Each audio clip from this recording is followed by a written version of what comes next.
Zachariah. He was a nice person. He was a decent person. He was very smart. He was the only Christian in the whole of the school. And I hated him.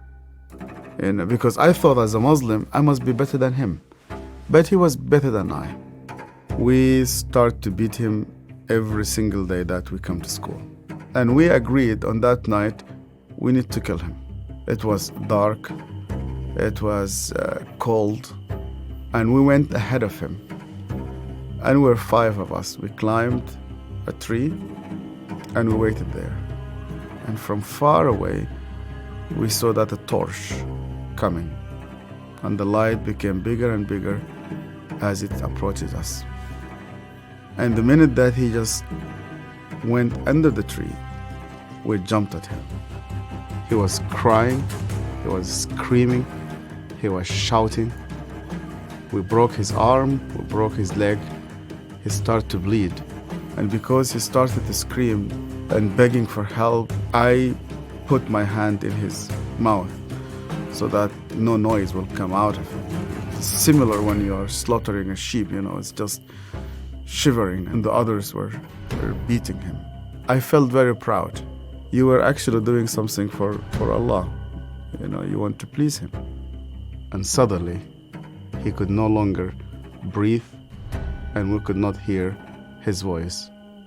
We left him in the wood between life and death. We went back, you wash yourself, and you pray. And Zechariah never came back. I've never seen him again. I was born and raised up in a very, very fanatic Muslim family. When I was a child, my father brought me to a Quran school. I was only 8 years old, and my father just dropped me there. They shaved my head. We sat in a circle. The shaykh sat in the middle of this circle, and he has a very long whip. I was forced to memorize the Quran. Every mistake that you do, this whip will just come right in the middle of your head. You're not allowed to cry, because in our culture they tell you men never cry. I was crying every single night. And they told me, you belong to the Islamic Ummah, and that's why you fight for it, you stay loyal to it. I started to hate people, to hate everybody who's not a Muslim. And I especially used to hate the Jews. So I was preparing myself to go and fight for Allah in the jihad. But every night I went to bed, and when we put the light off, I did not know what will happen with me if I die. My cousin was severely sick, and the doctors, they said he's going to die. They gave him only a couple of days. And one day came 2 people. They were Coptic Christians, and one of them wanted to greet me, and then I saw he had a cross, and then I pulled my hand back. I said, well, I'm not going to touch a hand with a cross. And then he said to me, we hear that this child is sick. We would like to pray for him. And only out of politeness, I told them, okay. And they started to speak to God like a person that he speaks to his friend. They said, God, please heal this child. The minute that they said, Amen, this child opened his eyes for the first time in 4 weeks. He started to move his hands. He started to speak. He sat down in his bed and he started to walk. And one of those 2 persons who prayed sat down with me, and he said to me, you know what? The real miracle is that God wants to change your heart. Do you believe that Yeshua is alive? And I told him, yeah. Because according to the Islamic tradition, God took him to heaven and he's alive and he will come back one day. And he said to me, because he's alive, you can speak to him. That changed my entire life. And when I started to read the scripture, nobody needed to convince me to love the Jewish people. The only way for Muslims to start to love the Jews is when they meet Yeshua. I loved my family, I loved my father, I loved my mother, and I loved my community.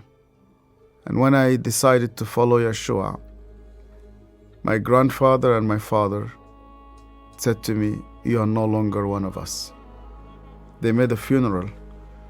They invited friends and family. They brought a coffin to the cemetery, and they said, "Our son is dead."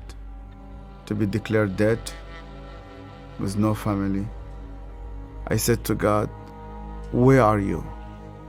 I heard this voice, and this voice told me, "You know that the grave where your name is written, you know that grave is empty. And guess what?